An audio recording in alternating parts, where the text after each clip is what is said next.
Good afternoon and welcome to this month's meeting of the Divorce Support Club. The Divorce Support Club is a small club run with me and Ian Walker Family Law, and we meet every month and we talk about all sorts of issues related to separation and divorce. And today I'm joined by Dan Gornall and Fiona Griffin. I'll introduce them both in a moment. I'm Claire Macklin. I'm a breakup and divorce coach. My aim is to support my clients to navigate their way through divorce with dignity, with confidence, so that you can come out the other side feeling proud and with the blueprint of a new life that you're excited about. So Fiona is joining us today from Ian Walker Family Law. Welcome, Fiona, and this is Fiona's first meeting. So Fiona is a divorce and financial remedies specialist at Ian Walker, and she is a team leader for their team down in the Southwest. And Dan is a financial planner who works with Centurion Financial Planning. He's also a resolution accredited specialist who gives specialist advice for people going through divorce. And he's very kindly agreed to come and talk to us today about the best way to work with a financial planner through your divorce. I think we're all agreed that having a team when you're going through a divorce is really important. Somebody to help you on the financial side, somebody to help you on the emotional side, and of course, somebody to help you complete the legals properly. So without further ado, Dan, I will hand over to you. Great. Yeah, thank you very much. And thanks for inviting me to speak today. What I'll do is I'll kick off and share my screen with my presentation. Okay, is that popped up? Brilliant. So yeah, as kindly introduced by Claire, my name is Daniel Gornall. I'm a chartered financial planner providing independent financial advice for individuals across pensions, investments and protection. I had initially focused on those approaching or at retirement, but having helped a few clients going through divorce and helping them implement pension sharing orders, got involved with resolution and got involved in our local pods and joined the national committee for YRES members as well. And I'm now a specialist accredited in finance on divorce work. So very used to helping with people going through relationship breakdown and divorce in terms of making sure that their finances work for them over the long term. So one of the first ways that I can get involved, helping clients is, before the settlement, and even as early as at the stage where you're preparing your Form E or financial disclosure documents. So at this point, I can kind of help you kind of collate financial information, all of your existing investments, pensions, just kind of quantify your income and potentially your expenditure needs through budget analysis. It can be quite daunting to bring together a lot of information together, especially the older you are and the longer you've been accruing wealth. But this is definitely something where I can assist, especially when it comes to things like pensions, where you might have accrued quite a number of small pots throughout employment over the years. We can kind of help identify where those pensions are and make sure they're accounted for. And then in terms of reviewing the financial disclosure, it is important to make sure that all assets and incomes are identified and valued. So it's very important to kind of make sure that's disclosed. And then in terms of sense checking figures, especially when the other party provide their figures, it is usually the case that one spouse has a much greater knowledge and understanding when it comes to the assets, with their values, incomes and overall financial wealth, within the marriage. It's important to kind of make sure that the figures make sense, that they're not disproportionate, and that generally the amounts that you're expecting are accounted for, because there are potentially some red flags, as I pointed out there. One party might have removed access to financial accounts or transferred the property or shares to children or other family members. Other red flags might be potential unusual cash withdrawals or spending behaviors, potentially loaning or giving money away to family and friends, sudden drops of income, or a reduction in the value of a business or a change to a business structure. So if you think that the other party has done that, that's something that we can kind of investigate a bit further. As I mentioned before, with pensions, it is often one of the I suppose difficult things to try and quantify, because pensions are quite complicated. There's been lots of different types of pensions throughout the years, and they have changed quite a lot over the last few decades. But in a nutshell, there's two different types of main types of pension: a defined benefit and a defined contribution. So a defined benefit pension would be that which provides you with a guaranteed index-linked income through retirement. So the NHS pension, teachers' pension, local government scheme, these are all defined benefit pensions. Whereas a defined contribution pension will grow in line with the underlying investments, and then you can then draw an income from it flexibly in retirement or purchasing an annuity, for example. But because they are quite different types of schemes, defined benefit and defined contribution, they can't be valued evenly. So that's definitely something that needs to be looked into further. And then one of the ways we do that is through determining whether a pension expert report is required. So there's a lot of kind of good guidance in terms of trying to ascertain whether a pension expert report is needed to ensure that equality is achieved for those with our pension assets, like I said, because they are valued very differently. We have an amazing resource called the PAG Reports, which is the Pensions Advisory Group, who have put together a guide to best practice, essentially. And they've helped give us an understanding as to when a pension and divorce expert report is and isn't required.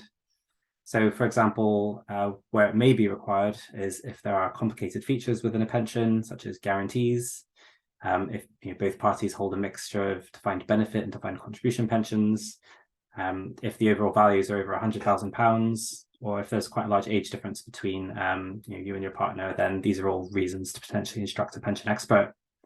However, there are cases where pensions can be shared just according to the values that you would obtain for them. So that would be the case if all of your pensions are defined contribution, for example, if there are no underlying guarantees, if you're of similar ages, and if the transfer values are less than 100,000. But this is something we can look into just to see if we think a pension expert report would be in your favor. If it is, drafting instructions is an area that I can assist with as well.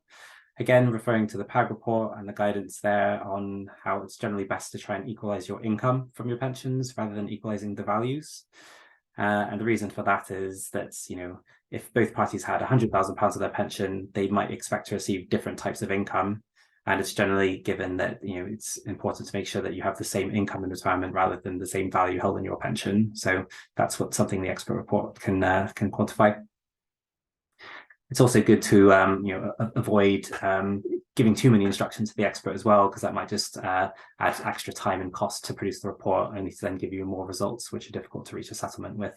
So again, that's something that can be instructed.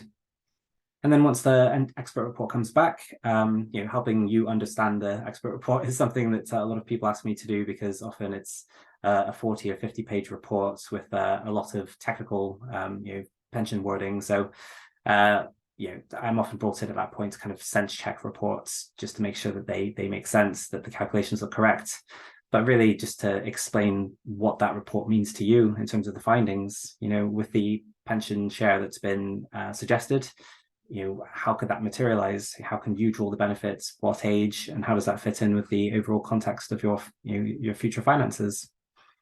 And one of the ways that we can kind of put that into context is through analyzing settlement options. So one of the ways that we kind of help you determine whether the settlements that are being proposed will work for you is by using what we call cash flow modeling. And what that is just a really great visual way of mapping out your post-divorce financial situation, hopefully with the objective of giving you peace of mind and reassurance that your future needs can be met. And if your future needs can't be met, putting actions in place to make sure that they can. So there's future scenarios that can be mapped out as well in that analysis. So that can include a future house purchase, children's education expenses, even early retirement, for example. These are all things that we can use to kind of map out what your future finances look like, just to make sure that settlement is meeting your needs. And the best way of demonstrating it is to actually show you cash flow, given that it is quite a visual tool. So what I've done is I've got an example here to show you. And it can be a lot to take in, so I'll do my best to explain it just so you can see what you're looking at. I don't know, can you see my mouse on the screen there, Claire? Yeah, okay, perfect. I'll use that as my little pointer. So what this is this shows the timeline of the client. So it shows here the client is age 48, and it goes up to an assumed mortality age of age 94, which is the agreed timeline for that client, and they were retiring at age 65. And then what we map out year on year is the expenses, which here is £20,000 rising with inflation. And you can see there that their current income is not quite enough to achieve their expenditure needs. So that's why there's red in the plan. So that's the income shortfall. It becomes quite a large income shortfall at retirement at age 65 once the employment income stops. But then at age 68 is when the state pension comes in. So we can see there's quite a bit of shortfall there. In terms of the information I use to produce this analysis, it can either be taken from your Form E, your financial disclosure, or through our own kind of data collection tools that we have. But ultimately, what we do is we take your post-divorce income, expenditure, assets, and liabilities, and then project them forward using a series of assumptions. So, as you can probably appreciate, when we're mapping out decades into the future, we have to make a number of underlying assumptions about investment growth, inflation, things like that, which we've got an investment committee who reviews those figures. But yeah, really, we're quite conservative with the assumptions because we don't want to paint a very rosy picture about how your investment returns may be, but actually, realistically, it might be lower than that. So we do tend to err on the side of caution with those assumptions just to make sure that we're showing you a worst case scenario. So here we've demonstrated that based on the post-divorce situation, clearly needs can't be met. So, ideally a lump sum maintenance or pension share would be required to meet those needs. So the first thing we could do there is actually calculate, what lump sum would be required to meet those needs. So the tool is very clever in basically calculating, in this case, that £321,000, £484, if that was invested as a lump sum at the very start of the plan, would be sufficient to provide the income to meet those needs throughout retirement, all the way to the end of the plan, running up just there at the end. So what that does is that assumes that the income is drawn, so the gap between the employment income and the expenditure need is kind of taken from those investments. And then, a fair bit more is taken from the investments over these 3 years, and then a bit less once the state pension comes in. But any money that's not taken from the investments is just growing, in line with our investment assumption. So yeah, so what that's really good is we can actually calculate using a lot of sophisticated rationale what lump sum would be required to meet needs, rather than just a figure pulled out the air that the other party may disagree with. We can actually show that analysis has been done correctly. And then on the next slide, what I've done is demonstrated in this case where a lump sum settlement of £225,000 was agreed. As we know, that's almost just under £100,000 less than what's actually required to meet the needs of this client. So that's why the money here runs out at around age 80. So here we're basically showing that the lump sum would be depleted at age 80, leaving them just with the state pension to meet the needs. So the next bit of analysis we can look at is what investment return would be required to meet those needs. And what it's done here is it's calculated that a rate of return of just under 5.5% after charges would be needed to meet the client's needs in this case, which is about 1.5% more than what was originally assumed in terms of investment growth. Now, each client has different attitudes to risk and capacity for loss, so the amount that they can physically lose without disadvantaging them. But what we do is kind of make sure that money potentially would be invested to essentially to try and achieve that rate of return that's required to make sure that your needs can be met. There's no point putting it in a very low risk portfolio where average returns are 4% if we actually determine that there's a bit more need for risk is required. So this analysis does help us in terms of our recommendations for that lump sum, just to make sure that you can get the most out of it. And that rate of return wouldn't be unreasonable for a medium to higher risk client, but yeah, it would probably be unlikely for a low risk client. So that's a consideration we'd have to make for the post-settlement advice.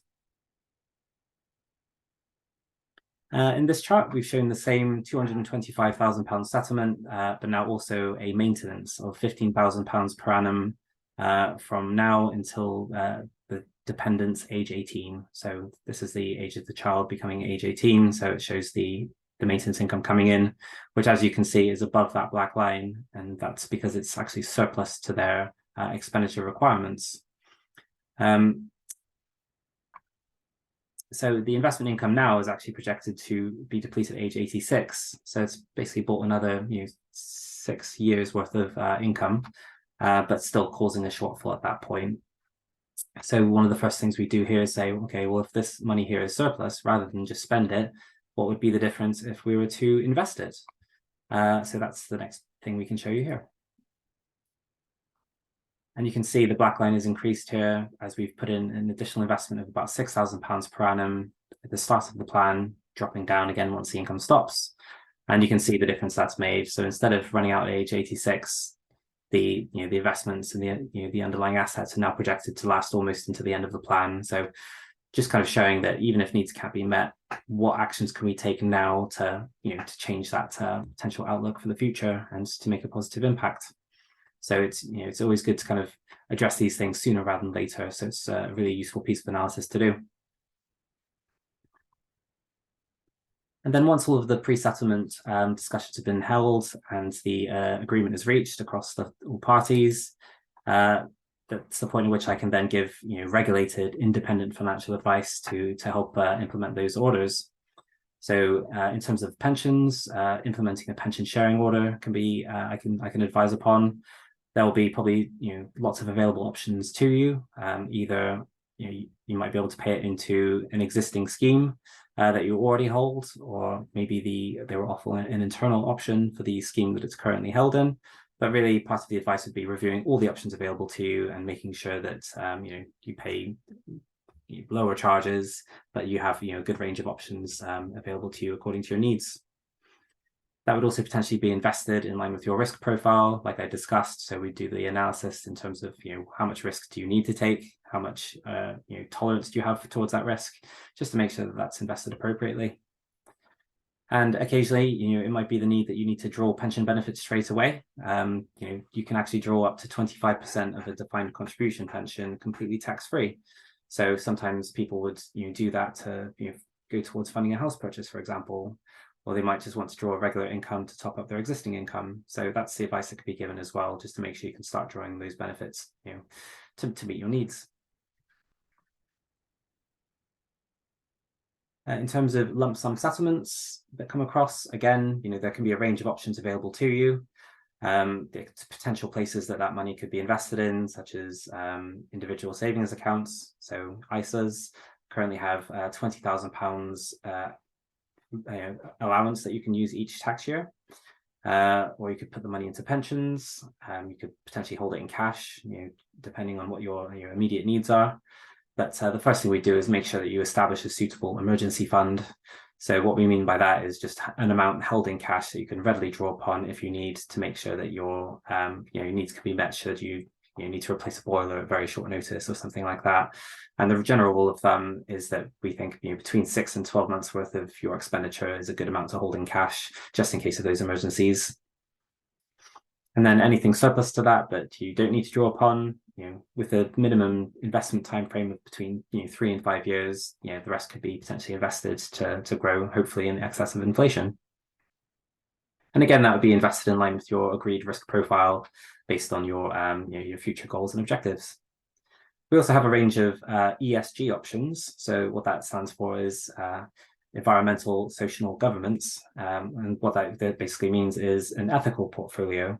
So a lot of people are asking us, well, before we'd ask our clients, do you want to invest in an ethical or sustainable portfolio? So basically excluding things like tobacco or arms, oil, those types of industries. That used to be a question we used to ask, but now more and more clients are coming to us saying, do you offer ethical portfolios? Which is a really good thing to see.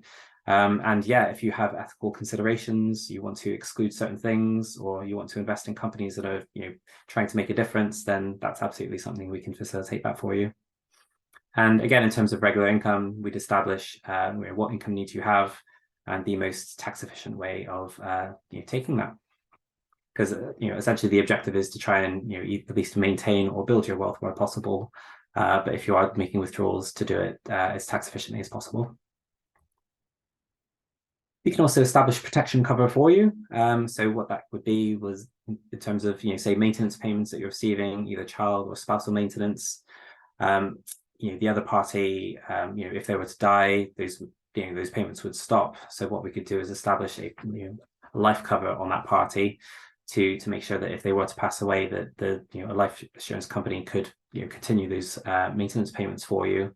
So that would require a degree of cooperation from the other party, because it would have to be insured on their life, and they'd have to be compliant when it comes to underwriting and things like that. But that does give greater peace of mind to people who do rely on spousal and child maintenance payments. We can also review your income protection requirements. So, putting suitable cover in place where if you're unable to work due to a sickness or injury, that your income could continue to be paid.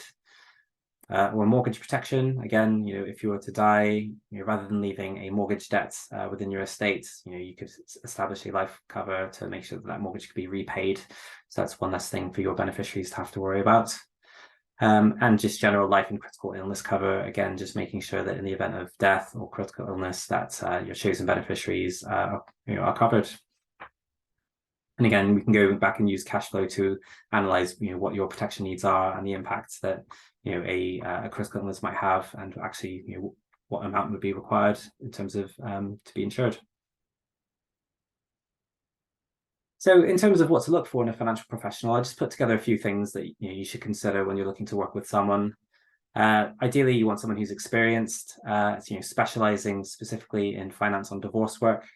A typical independent financial advisor won't probably have dealt with many people going through divorce, so it is very important that you find someone who is specializing in this area of work, because there is a lot of nuances, a lot of specialist knowledge that's required to help you. And also qualifications as well. So within our financial services industry, chartered is the highest level of qualification that you can obtain.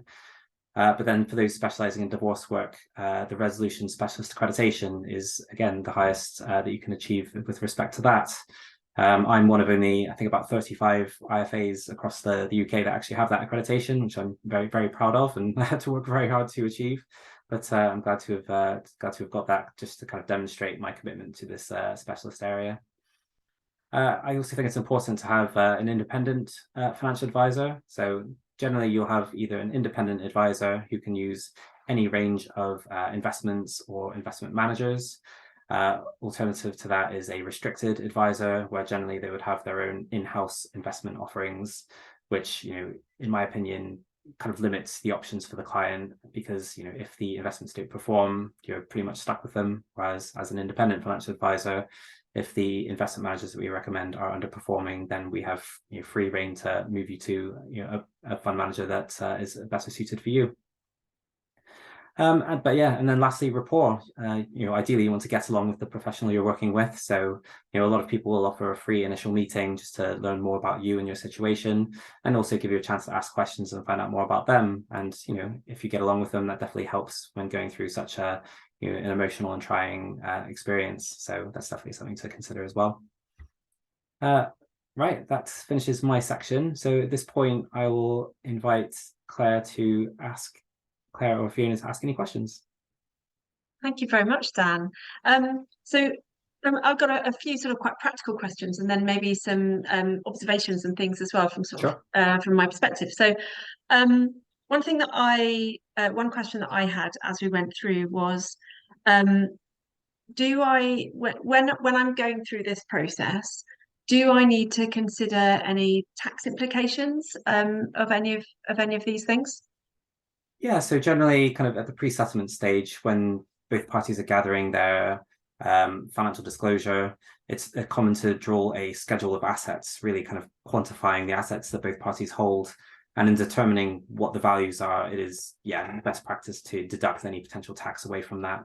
So say, for example, there's a rental property that's held jointly, that value of the property less any mortgage, less any costs of sale or capital gains tax, it would be the net value after all those costs that would be taken into account on the spreadsheet. So yes, tax would be deducted to make sure it's shared fairly, rather than someone left with a tax burden. Yeah, thank you very much. And also slightly related, but child maintenance and spousal maintenance, if are they subject to any kind of tax? Are they subject to income tax, for example? No, so both child and spousal maintenance are not taxable incomes, because essentially that money would have been taxed by the party paying the maintenance. It would be received by yourselves tax-free. Brilliant, thank you very much. And are there any, you mentioned things like pensions and beneficiaries and things like that. Are there any other considerations that you commonly see people forget or overlook that perhaps we can highlight? Yeah, absolutely. No, it's a really good point. People do often forget to change the beneficiaries on their pensions, especially if you have a number of pension schemes. It's a bit of a rainy day task to go through and contact all the providers to update something like that. But it is important to make the pension providers aware that your preferences for your beneficiaries have changed, to make sure that on your death, the pension administrators know that who to pay the monies to, essentially. But yeah, in addition to that, it's just making sure that things like wills or any powers of attorney, that they're all updated to reflect your current wishes. But yeah, pensions and death in service definitely as well. Yeah, I don't know, Fiona, if you've got anything to add on that score from a legal perspective. Still on mute at the minute. That's it. I was Sorry. thinking about wills and things. I'm not sure whether people realise whether, whether people know whether your will is revoked or not when you get divorced and that kind of thing. Yeah, absolutely. So the will, if you have a will, when you go into a divorce, the will still stand post-divorce, but the divorce operates on the will as like a strikeout feature. So any gifts that you've made to your former spouse in that will be effectively as if they had a line struck through them on the reading of the will. So we always advise the best practice is to get that will redone, because the thing you want with a will is for it to be absolutely certain and a true reflection of your wishes on your death. And although it can still operate, it can leave it slightly uncertain as to what your intention was with your gifts. So we always advocate that people should think about having new wills drawn up once they're divorced, and any financial implications from the separation have been completed. Obviously, if you're in a high risk career, then you might want to even think about getting, a will done or redone on separation rather than waiting until all the finances have been resolved. But for most people, it's fine to wait until the finances are done and dusted, and you can sit down with a clear sheet of paper and write up your new wishes. Thank you very much. That's really helpful. One of the things I think that's most helpful about that is picking up on something you said about certainty, and also clarity. So that's something that I find with a lot of my clients is there's a lot of fear around some of this, around sorting out the finances and going into the financial negotiations and so on. So I always, when I talk to quite a lot of clients about completing the Form E, for example, which is really daunting for some people, especially as Dan, you mentioned, if you haven't had control over the finances in your relationship, you're not quite sure where all the paperwork is and all of that kind of stuff. So I always say to people to take it one step at a time, to try not to do it all at once, to maybe set aside even just half an hour every day, or maybe half an hour Monday to Friday, so you take the weekend off, or whatever's going to work for you, but just to put aside some time to take it step by step. And don't be afraid to ask for help. Perhaps you've got a really organized friend who could come around and help sort through stuff. Perhaps your financial advisor can give you some assistance in terms of what sort of paperwork you need to be looking for. And I don't know if you've got any tips to add to that, Dan, in terms of preparing for the Form E. Yeah, that's a really good tip, just to kind of maybe break it down and do it into small segments, because it can be quite a lot to all sit down and do in one stage. But yeah, certainly maybe contact your product providers as soon as possible, especially some older pensions. It can take quite a while to get some basic information, so maybe try and get onto that as soon as possible. But yeah, you raise a good point as well. Maybe getting others involved as well. It's very common for me to sit with clients going through kind of separation and divorce, and then have them bring in a friend or a family member just as an extra pair of eyes and ears. So I'm always very, very happy to get others involved. Just kind of ask additional questions that you may not have thought of and things like that. But I think it's also really important to remember, I remember somebody when I was early on in my legal career saying to me, there's no such thing as a stupid question. And this is prime example of where there is no such thing as a stupid question, because whatever question you've got, somebody else would have asked it before. If you're worried about it, other people would have also worried about it, and there is no such thing as a daft or a silly question at all. Absolutely. Yeah.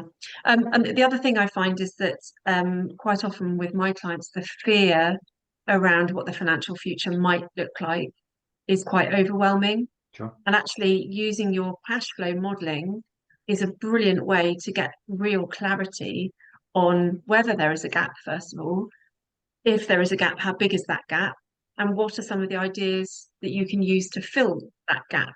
And if there are even if there's still a gap after that, at least you know what that is, and you can start thinking of options. It's about being able to have choices, because the decisions you're making now are going to affect you in 10, 15, 20, even 50 years time. So really, really important. Which brings me to asking you, when's the best time for people who are watching perhaps to engage with you as a financial planner?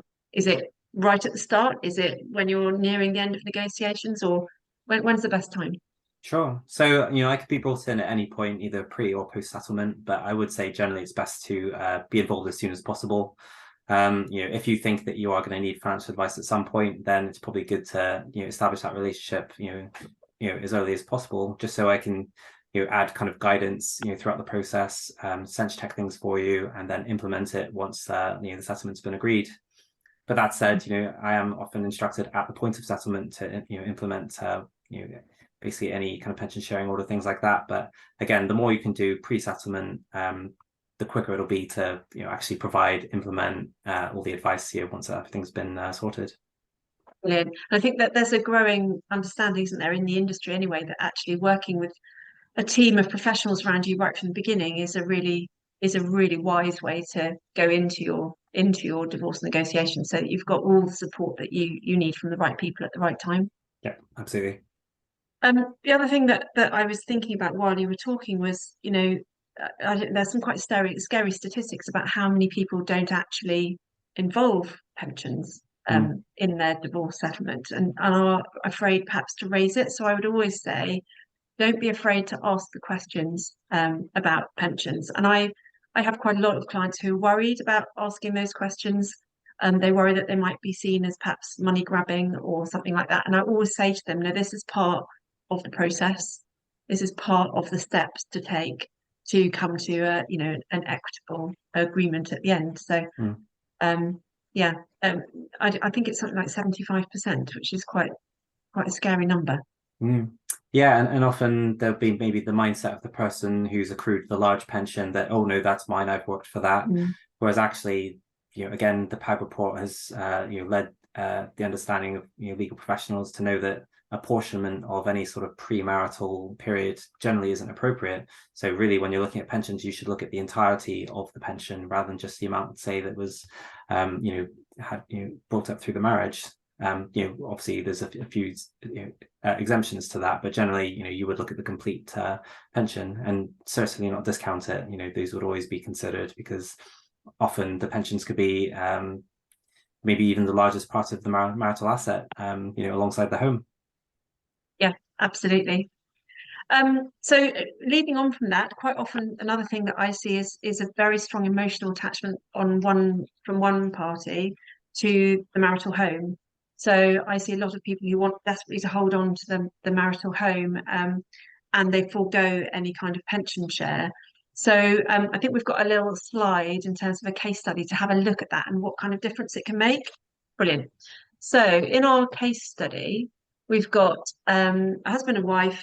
Family home is worth about £600,000, and there's an outstanding mortgage of 150.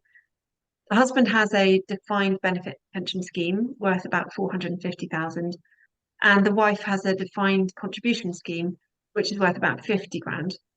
And between them, they have ISAs of about 200,000, which they own kind of equally between them.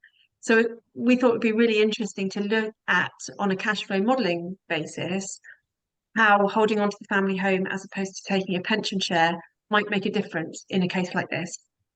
Yeah, absolutely.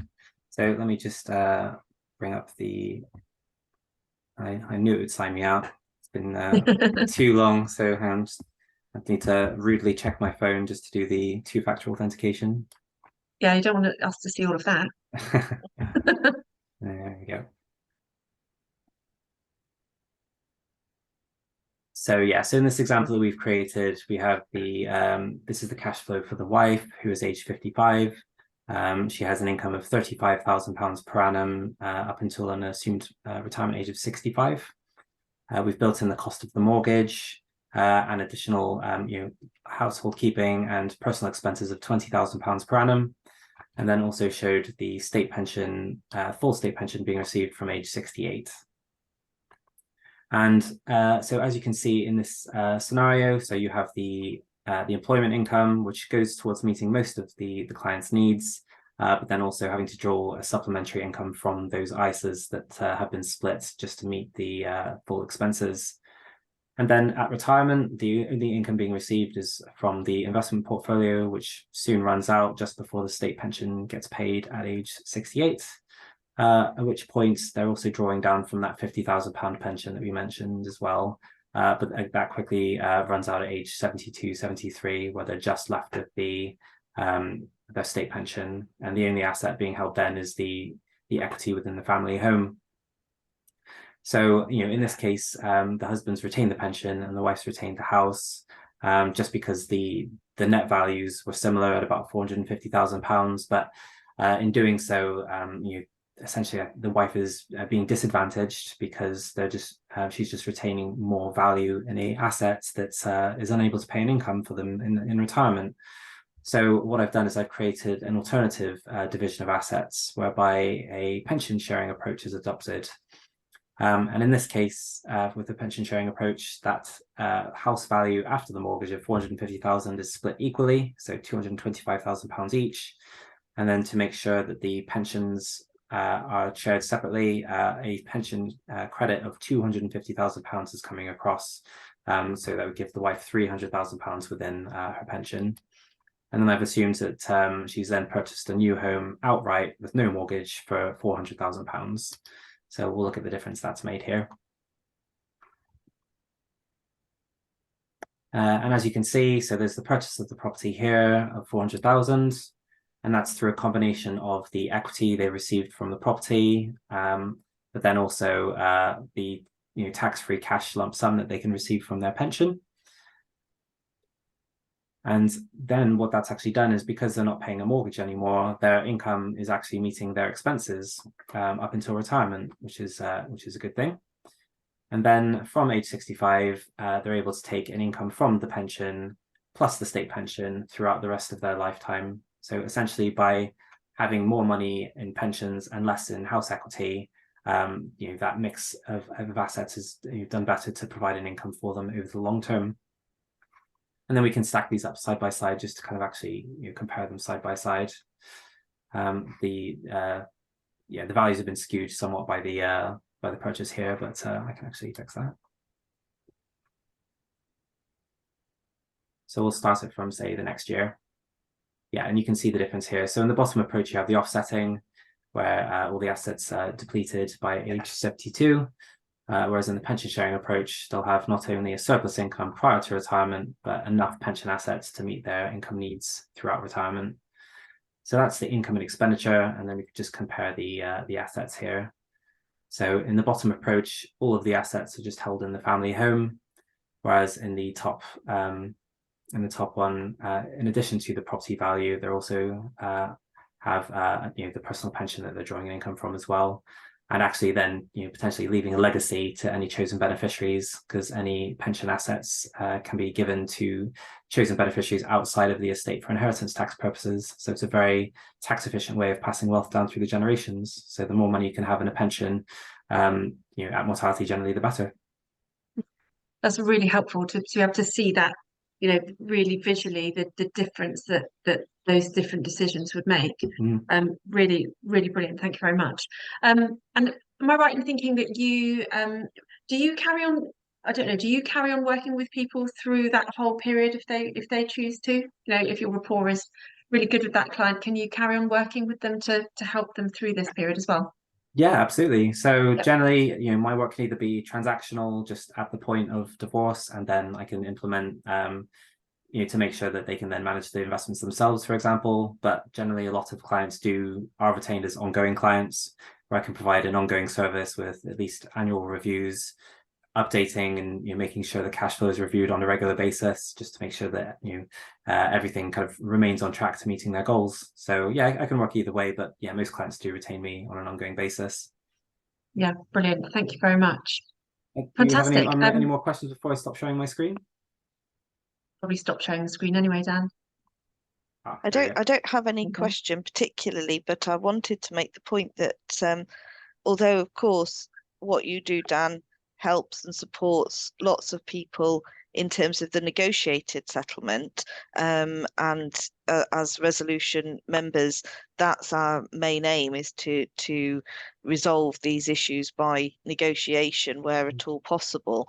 But I also want to make the point that if things don't go down a negotiated route or negotiations are just not working, the sort of information that you can provide also provides very good supportive evidence before the court. Because if you've got one party who say, well, I don't want to give you a share of my pension, and you're making a claim for a pension share, to be able to present that information, in such stark reality to a judge, who at the end of the day, whilst judges are very experienced and they see lots of these cases, it's very useful as advocates for us to have that, on one piece of paper. We can say, well, look, judge, this is the difference that this decision is going to make.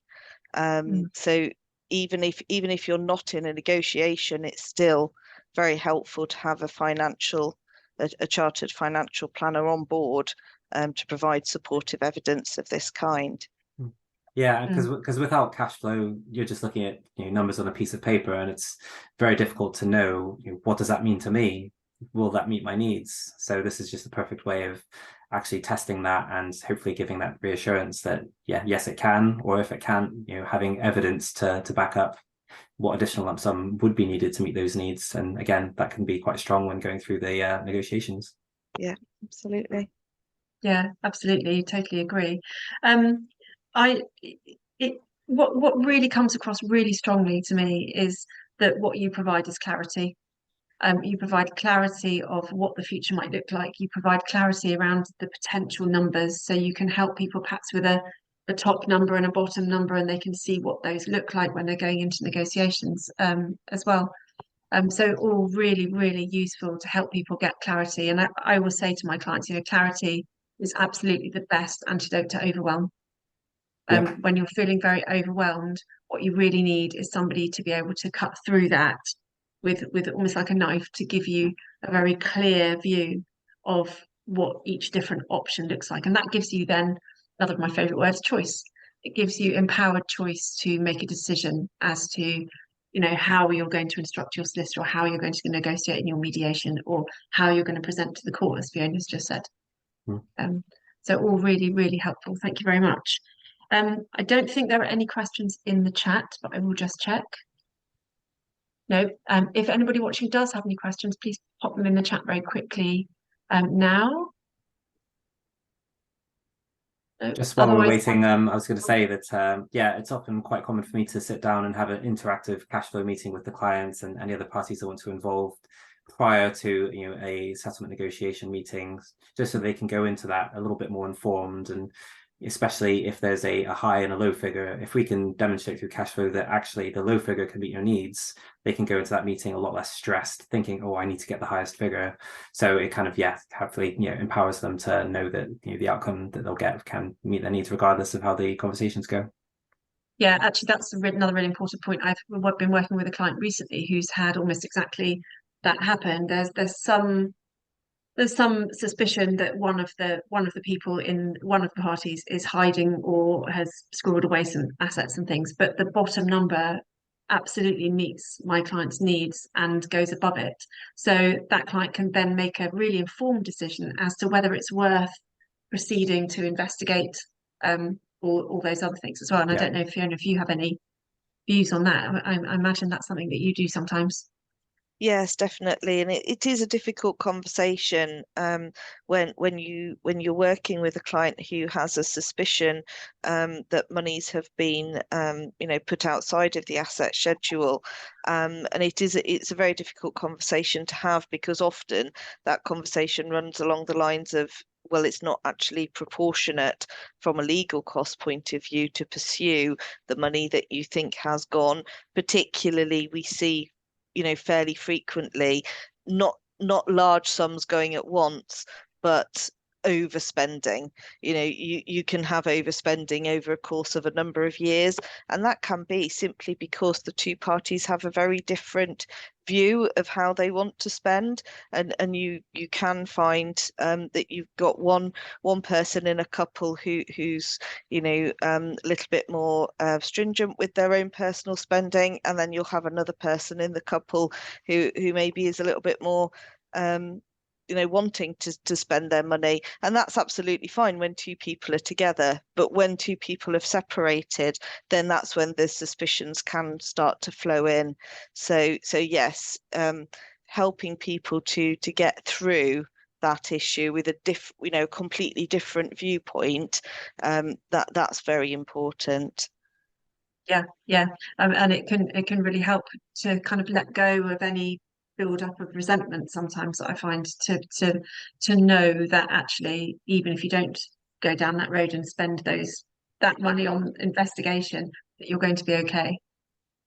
Really important. So I don't think there are any questions popped into the chat. So I think, unless anybody has anything else, all that remains really is to say thank you very much to Dan for coming along, and thank you, Fiona. And next month, I think it's Lauren and I, and we're going to be talking about issues around blended families. So we hope to see you again then. And thank you very much for coming along.